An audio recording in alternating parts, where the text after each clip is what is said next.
राजस्थानच्या अरावली पर्वतांमध्ये एक असा किल्ला आहे ज्याच्या गेटवर स्वतः आर्किओलॉजिकल सर्वे ऑफ इंडियाने वॉर्निंग लावली आहे. सूर्यास्तानंतर प्रवेश निषिद्ध. हा आहे भानगड किल्ला.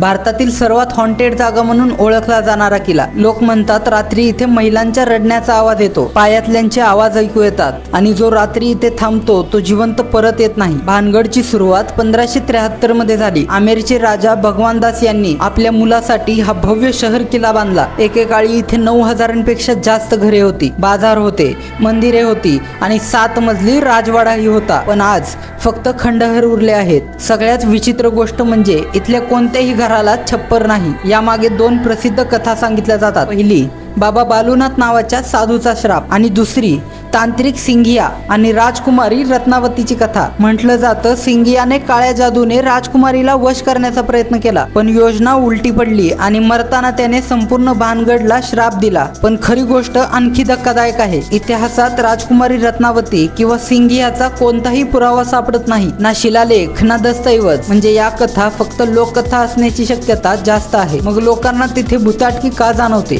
सायन्स नुसार जुन्या दगडी इमारतींमधून वाहणाऱ्या वाऱ्यांमुळे इन्फ्रासाउंड तयार होतो. ही अशी ध्वनी लहरी असतात ज्या कानांना ऐकू येत नाहीत पण शरीराला जाणवतात.